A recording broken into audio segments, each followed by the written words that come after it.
estudiar el contexto bíblico.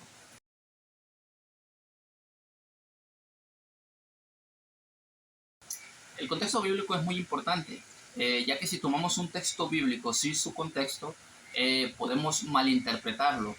Y de ahí es donde salen sectas, donde salen divisiones, malas interpretaciones. ¿Por qué? Porque tomamos un texto bíblico sin su contexto. ¿Y qué es el contexto bíblico? Es el conjunto de circunstancias que rodean un pasaje bíblico y que nos ayudan a interpretarlo. Pero hay muchos contextos bíblicos que debemos de tomar en cuenta y los vamos a estar enumerando y explicando en estos videos. Número 1, contexto inmediato. El contexto inmediato son los versículos que están antes y después del texto que estamos tomando como referencia. Un ejemplo, Filipenses 4:13.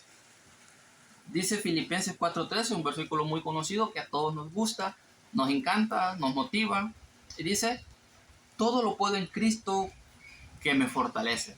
Este texto lo tomamos o lo escuchamos muy a menudo cuando alguien va a emprender un negocio, cuando tiene sueños, tiene anhelos y los quiere lograr y dicen, yo todo lo puedo en Cristo que me fortalece. Ahora, ¿cuál es el contexto de este versículo? ¿Cuál es el contexto? ¿Será que lo estamos interpretando mal? Dicen los versículos anteriores, dice el versículo 11 y el versículo 12, el apóstol Pablo estando preso y le escribe esta carta a Filipo y le dice, no lo digo porque tenga escasez, pues he aprendido a contentarme cualquiera que sea mi situación.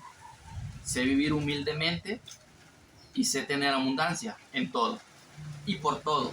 Estoy enseñado, así para estar saciado como para tener hambre, así para tener abundancia como para padecer necesidad. Todo lo puedo en Cristo que me fortalece. Entonces, ¿de qué nos está hablando el texto? El texto nos está hablando que tengamos contentamiento en cualquier situaciones que podamos pasar en nuestra vida. Que estemos preparados y que podamos tener un contentamiento, una confianza en el Señor en medio de cualquier circunstancia que podamos pasar. Dice Pablo, en medio de la escasez, sé vivir en la abundancia, sé vivir en la escasez, pero sé tener contentamiento en cualquiera que sea la circunstancia y todo lo puedo en Cristo que me fortalece.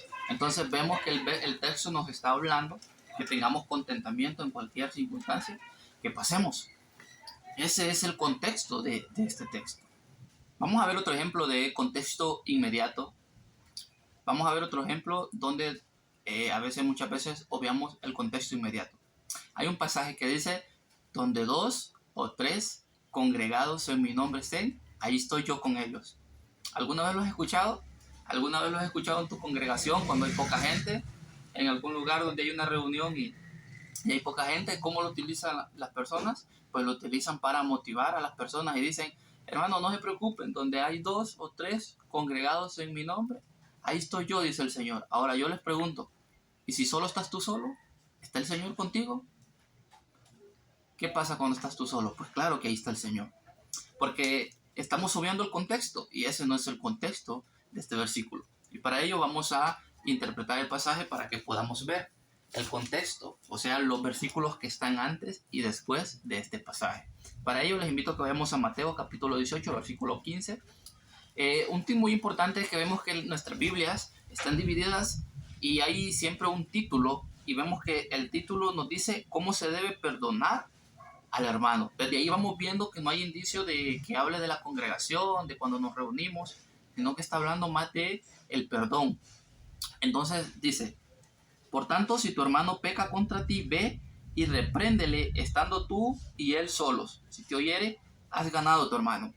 El texto comienza diciendo que si tu hermano peca contra ti, te ofende, o hay alguna discusión, alguna contienda, que vayas, le reprendas, le hagas saber que hizo algo que no está bien, y dice que si se ponen de acuerdo, tú has ganado a tu hermano. Pero continúa diciendo el texto, mas si no te oyere, toma aún contigo a 1 o 2 para que en boca de 2 o 3 testigos conte palabra. O sea que si a ti no te obedeciere, entonces llamas al pastor, llamas a un líder, a otra persona que sean testigos y presentas el asunto. para que haya testigos. Y continúa diciendo, si no los oyere a ellos, dilo a la iglesia, y si no oyere a la iglesia, tenle por gentil y publicano. Bueno, si después de aquí pues no se llegara a un acuerdo, entonces dice que presentemos el tema delante de la iglesia, y que si él no se arrepiente y no toma acciones ante lo que está haciendo mal, entonces dice que le tengamos por gentil o por una persona inconversa, porque ya llegar hasta este extremo pues tiene que ser una persona inconversa. Y continúa diciendo el versículo 18, de cierto os digo que todo lo que atéis en la tierra será atado en el cielo, y todo lo que desatéis en la tierra será desatado en el cielo. Aquí en este pasaje, atar significa prohibir y desatar significa permitir. O sea que está hablando de disciplina y restauración. Entonces, dice este pasaje que Dios está respaldando esta obra de todo lo que permitimos o no permitimos en la iglesia.